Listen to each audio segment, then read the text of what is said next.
are welcome to Grizzly Tales for Gruesome Kids, a series of cautionary tales for lovers of scream. Love's a funny old thing. Last week, Spindleshanks fell in love with a little spider called Letitia. So he went to the hairdressers to make himself beautiful. But this week, she's gone off him because he's fallen in love with himself. Reminds me of a tale called The Grass Monkey.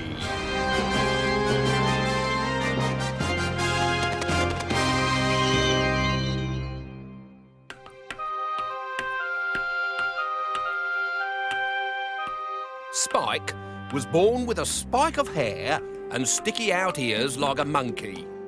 He lived with his sick mother and a bony cow called Ruby. They were so poor that Ruby hadn't tasted grass in weeks.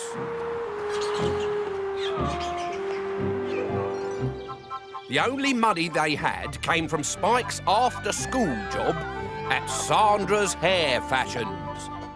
Most days, the only customer was a girl called Esmeralda, a loud-mouthed madam who came in 7 days a week. Of course, Sandra, I prefer a man's body when it's covered in hair. Oh, yes. Esmeralda was desperate to be crowned Miss Goldenlocks. To win this competition, she spent £50 a day having her hair teased into a mountain of starch and glue. Oh, stop it, she squealed. I'm here to be made gorgeous, and those horrible hairs are tickling my nose. Go away, monkey boy. Although Spike never expected a girl as beautiful as Esmeralda to like him, he harboured a sneaky hope that she might. And what are you doing? Nourishing your roots. With Nout Inside complex? Of course. And added Gully Girl gluten with Costa Bob or Tulin? Yes. Because I need my chemicals, Sandra. My hair has to be stronger and longer than anybody else's, or I'll never win Miss Goldenlocks. Tea? Just the way you like it? Oh, go away, you brute. Can't you see I'm preening? Fury, shouted Esmeralda's father. And grave disappointment, added her mother.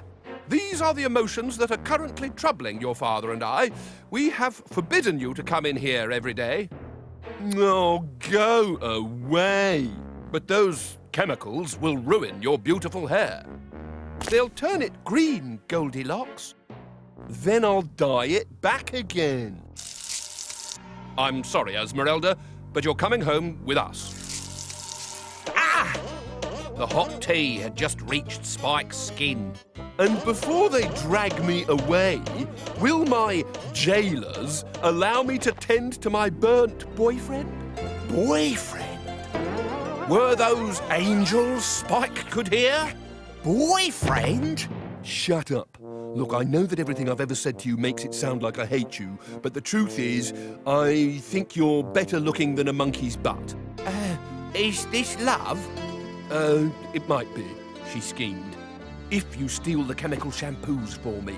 Spike had a problem. Stealing was wrong.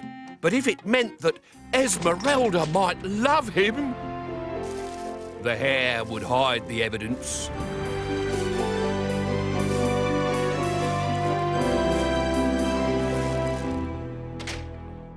When he got home, his mother was up for the first time in months. Look, she cried. A hobgoblin left this magic grass for us this morning. Are you feverish? No. We plant one seed a day, just one, mind, or the magic turns bad. And it grows overnight. Is that good? Yes. Ruby eats the grass. We sell her milk. It's a miracle. Wicked, said Spike as he ran down the road to Esmeralda's. On the way, he remembered her passion for body hair and turned himself hairy.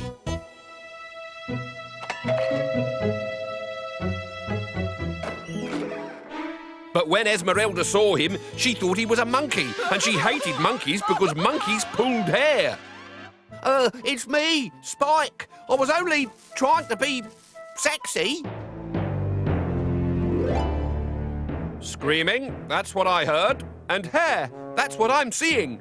There were long-haired rats at the door, lied Esmeralda. That's why I screamed, and they were so scared they jumped out of their skins, and that's the hair. Those shampoo chemicals have scrambled your brain. There it is. I've said it. You should listen to your father. He's wise. He reads a whole book every year. Chemicals, now! I got you everything I could. They're not all here, idiot! If I don't win Miss Goldenlocks, you will be to blame. The following morning, Spike felt awful. Not only was he now a thief, but he'd let down Esmeralda as well. Spike, shouted his mother, come and see. The magic grass has grown. Ruby's eating. Oh, don't look so sad. Our troubles are over.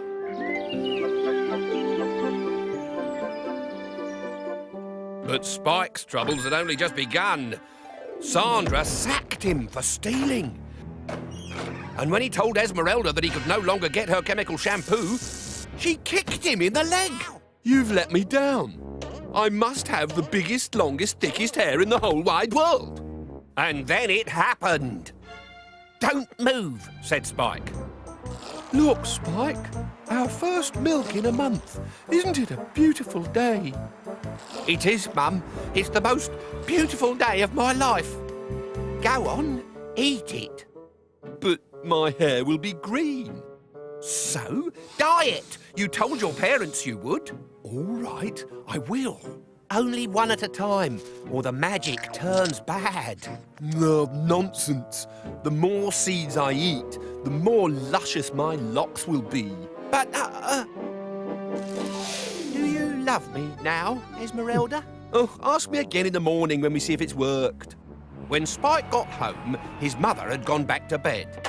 Oh, Spike, the magic grass seed has been stolen. What are we to do? Go to sleep, he said, with a fist of guilt in his stomach.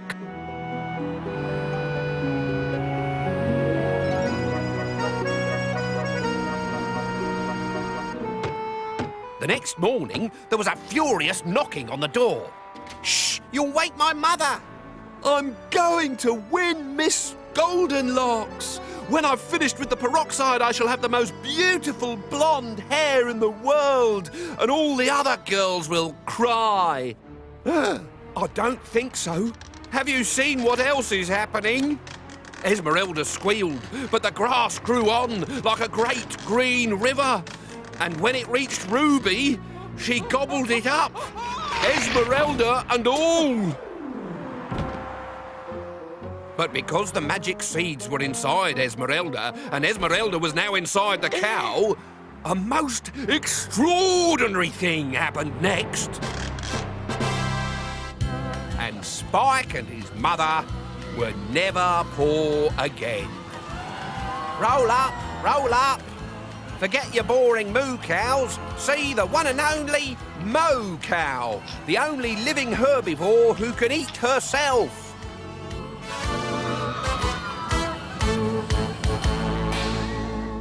There's been a development on the love front. Letitia has just asked Spindleshanks to marry him. And he said yes. Oh, bless. Do you think I should have told him she was a black widow spider?